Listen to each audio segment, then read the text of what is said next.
Excuse me, Miss Sunland, but Happy Friday. There is no ad-libbing on the open. I just, wanted to say it was a great day, specifically in Connecticut. No, that was not what's written. You have to stick to the scripts, otherwise the producers get mad at us. Hi, everybody. Anyway, welcome to Great Day Connecticut. Nice to see all of you. It's Fudge Day. Oh my gosh, how great is it? It's Friday and Fudge Day. Could you imagine? I love fudge. I like it in small doses. Oh, yeah, small. When I was a kid, I think I could eat a lot of it. Yeah, now, just a little bit. Yeah. But, if you ever get a chance to go to Mackinac Island, beautiful. And I know somebody who got engaged there. Yes, and, there's no cars allowed on the island, and it's just filled with fudge shops. You just walk around and get fudge and ride horses. But the original fudge shops on that island are still around making the fudge. Isn't that incredible? Mm-hmm. Most famous flavors are chocolate nut. That is probably one of my all-time favorites. Yeah, or like even chocolate peanut butter. Hey, they're putting pretzels in that. That works, too. All right, maple and maple nut. The confectionery appears to have made its debut, again, as you said, in the late 19th century. Wow, that's a long time ago. Mint fudge. Adam's mic is hot, so just let's be careful.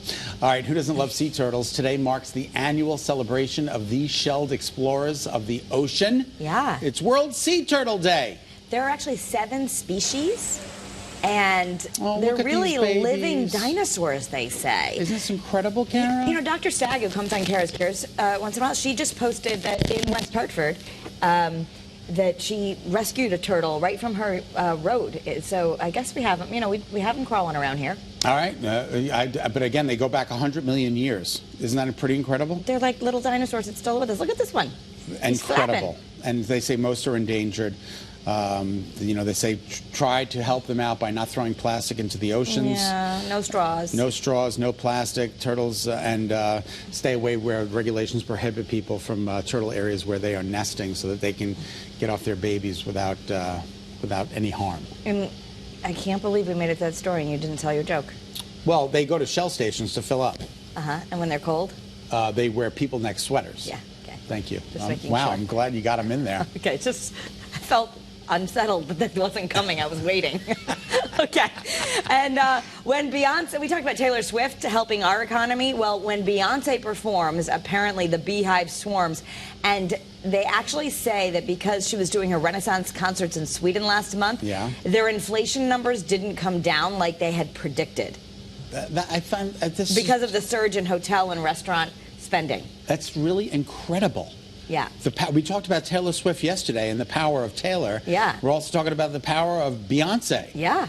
These superstars are just incredible, keeping economies afloat and in some cases keeping inflation high. Well, they thought people's spending was kind of moderating, but then what happened is Beyonce came to town. Everyone needed hotels and restaurants and outfits, and it didn't go down. I think it's pretty remarkable. Yeah. That's incredible. Hey, Sir Rod Stewart is shifting his focus onto a new music genre. Yeah. The legendary singer says he wants to venture into jazz. That's incredible. I mean, he's so talented. I'm sure he can do whatever he wants. Yeah, but I would miss him singing Maggie May and all. Yeah, all the but he's done all that, right? So anyway, he's saying he wants to start this kind of music after his current tour wraps up. And he said it was his last rock and roll tour. But, I mean, wow, that's interesting. I mean, oh, Maggie, I couldn't have loved you anymore.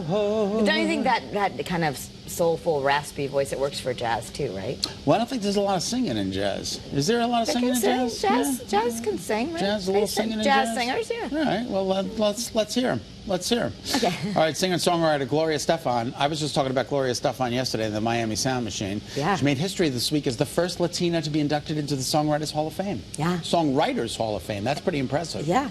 And she said she's had a lot of firsts in her life, and she more than any person deserves, and that she's thrilled to open the door for more Latinos to come up and get this, she said. Just absolutely love her. Wow. Isn't that incredible? There are roughly 400 inductees currently in the Hall of Fame, and she's just going to add to the list. I'm so glad for her. That's awesome. All right, and fans of Carrie Fisher, her last movie. Yeah, I'd like to see this. Yeah, I mean, it's really cool that this still exists. Right? The film Wonderwell is going to be out June 23rd next week. It's 7 years after she died at the age of 60 because they had just wrapped up filming it weeks before her death. All right, it's incredible. News of the upcoming release comes after production company Vertical announced it acquired the rights to distribute the film. The director said there was a long delay because of due to Fisher's death as well as the pandemic. So you can understand why it's been 7 years since her death if the movie is coming out, but I'm looking forward to seeing that.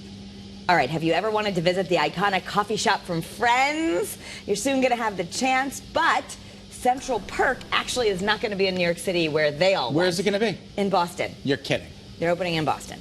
But the permanent location is inspired by the sitcom, and aesthetically, it's going to look like the show's set with a modern, fully functioning coffee house. That's cool to go to. I think that's really cool. So, you know, you can go there for coffee, and then you can go to Cheers for something else. Although, did Cheers shut down in Boston? I don't know. No, it's still open? It's still open? Okay. It's still open. I thought I read something that maybe it was going to close, but that might have just been a pandemic thing. So Netflix is taking its content from screen to table. The streaming giant is opening a pop-up restaurant. You can go to the other side of the country after Central Perk in Los Angeles later this month. I think this is cool. I mean, if it works, maybe they'll do this other places. It's really going to be cool. But your favorite shows like The Chef's Table or Iron Chef or Is It Cake, they're all going to be participating. The diners can taste the food. You can't necessarily meet the chefs, but you know, it'll be all modeled after your favorite shows. I'm thinking if the chefs are there, why not come out and say hello to the people? Well, yeah. You know what I'm saying? But then I think they need to do other things, like have a little section of the restaurant that looks like the upside down world, and it's like Stranger Things, and you order weird food. Oh, really? Yeah. That's really cool. Like, I think it should be after shows. Okay, very good. Netflix shows. Yeah, Isn't Stranger Things I on would like to Netflix? be sat in Stranger Things. Oh, yeah. Okay, I didn't realize that. Oh, yeah. I got to catch up. Yeah. All right, a new report is ranking the best states for working dads, and Connecticut makes the grade. Yeah, we do well for working moms, too. And so they looked at ages for kids ages 0 to 17, where a father is present, ranked them according to categories like work-life balance, childcare, and health. Cool. Massachusetts took the top spot, then Washington, D.C., but we came in third. That's really good. That's quite an accomplishment. You know, I think for all the things that people want to say about this, that, or we do have a good quality of life in Connecticut. And we have a lot of top health care and education. That's really important when you're raising a family. I think they said 70% of all work, 75% of the fathers have jobs outside of the home, working full time. So that's pretty incredible. And, you know, I love that we're even doing this study where you say, okay, how's work life for the dad? Because it used to be like, oh, he just works and someone else is going to do the rest of it. And now fathers, rightfully so, are so much more hands-on. And so we do need to make it balanced for everyone, I think. Yeah, and if you're looking for a dad who works, don't go to New Mexico because they came in last place. Ooh. Wow, that's tough. Okay. Tough. How's this? You're driving your Mercedes and you just like give it a command, whatever you want. Baby, you can drive my car. Bang, bang, bang, bang, bang. Artificial intelligence is coming. Mercedes inked a deal with Microsoft to add Chat GPT. So, you know, right now, of course, you can tell the car, like, hey, turn down the air conditioning or navigation, but you're going to, I guess with Chat GPT, who knows, you could say, hey, write my term paper, and by the time you get there, it'll be done. I don't know if you could say, hey, make me a flourless chocolate cake like Sif Bakery. It can't do that. I can't do that. Still need humans for that. It's also said that you're going to be able to carry on more natural conversations. Mercedes owners who want to test it out can say, hey, Mercedes, I want to join the beta program. You know, I love Hey Siri, so why not? Exactly, For right? the cars? It's awesome. Someday I'm sure that'll be in all cars. Okay. All right, scientists have discovered a new species of dinosaur. The Natural History Museum says the armored dinosaur was actually found on the Isle of Wight. Is that how you say it? I guess so. I'm going to go with you. Off the coast of England. I have no idea to say this, but it's part of a species that... Can you read any of that? I can't read any of it. Vesipaletta, something. Anyway, they say it would have been roaming during the early Cretaceous period, and that parts of its fossils are now going to be on display. I think that's really cool. This is the first armored dinosaur found on the island in 142 years. Sometimes we need that. Like, don't you just wish you had that on your back sometimes when you're out in the world? Sure. Like, just like armored. Absolutely. All right.